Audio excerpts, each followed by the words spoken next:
Juillet 2014. Des milliers de pygmées entrent dans l'histoire en défilant dans les rues de Kinshasa, capitale de la République démocratique du Congo ou RDC. Cette marche est le point culminant de 4 ans d'efforts visant la reconnaissance juridique des droits des pygmées autochtones.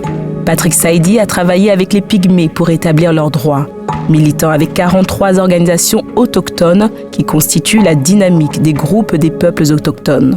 Les peuples autochtones pygmées dans notre pays font face à plusieurs problèmes qui ont fait qu'ils soient totalement exclus dans la gestion de la chose publique.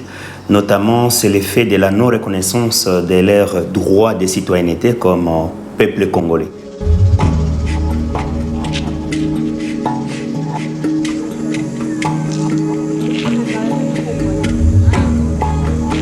On devrait se battre pour la reconnaissance juridique des peuples autochtones pygmées, c'est-à-dire comment arriver à définir ces statuts dans notre pays. Parce qu'au départ, ce n'était pas facile de reconnaître le pygmée comme autochtone selon les instruments juridiques internationaux. Au-delà de cet aspect, on devrait aussi se battre pour que les territoires de ces peuples, leurs terres ancestrales, soient protégés au même titre que les autres communautés. Et comment est-ce qu'on arrive à garantir le mode de vie de ces communautés autochtones dans les espaces forestiers. Les pourparlers ont joué un rôle clé dans la mobilisation des pygmées par la dynamique des groupes des peuples ou DGPA, les aidant dans leur lutte pour l'accès aux forêts.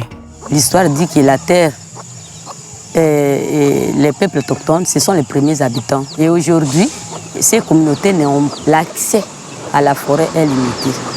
Pourquoi? Il y a d'abord le gouvernement, l'État, qui concède les forêts aux exploitants industriels sans toutefois consulter les communautés qui habitaient dans ces forêts et qui vivaient de cette forêt.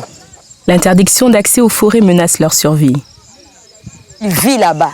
C'est les marchés, notre marché, c'est la forêt. Tout ça devient là-bas. Mais comme je disais, tout est disparu, tout est parti, tout est concédé, tout est ravi. C'est vraiment grave aujourd'hui pour les communautés autochtones. Non seulement la DGPA a aidé des pygmées à protéger leurs droits, mais elle contribue désormais à préserver leurs forêts. Au lieu d'extraire du miel selon une technique traditionnelle qui risque de tuer les abeilles en détruisant les ruches, ils recourent désormais à une méthode durable. Régénérer les forêts est d'autant plus crucial qu'elles ont récemment perdu en biodiversité. Biloko ebungi na zamba wana eza ebele. Lokola banyama to bandai komona ba mitomba wana ka bana mike bakena sima ba ina mitomba. To bandai komona bankala monyo babengi le pangole. Wana ezalaki ke nango kaka bokende ki bokuta mwa nzete moko eza na trou. Soki otali okozwa yango. Mais mikolo vraiment tozokende na zamba ko tambola distance même ya 3 km. Okoko zwana eloko moko te bama kombo wana tobikelaki nango tozomona isu te po tango bazopasa ba mabaya na zamba banzete nyonso ya minene bebi yango wana ezotungisa biso makasi elobeli pe ezate pona batamboka. L'élevage de canards est devenu une source alternative de revenus et d'alimentation. On a acheté les races améliorées, même si on a des races locales. On a pris les agronomes, des vétérinaires pour qu'ils puissent former les communautés. Et les canards là peuvent vous aider à vendre. Si vous produisez ça beaucoup, vous pouvez vendre les canards et scolariser les enfants. Vous pouvez aussi manger les canards au lieu de tirer les gibiers au niveau de la forêt. Et puis, vous pouvez donner un repos au niveau de la forêt. Beaucoup ont constaté des changements climatiques. La saison sèche devient la saison de pluie. Il y a des fois la saison de pluie devient la saison sèche. Au mois de juillet, vers la fin du mois de juin ou juillet, là, avant, il y avait des chenilles. Vous pouvez venir dans un village comme ça et vous ne trouverez jamais aucun PA. Ils sont déjà en forêt pour chercher des chenilles, pour faire les écopages, c'est-à-dire la pêche des barrages pour attraper des poissons. Mais aujourd'hui, tout ça change. Donc c'est totalement, il y a un changement.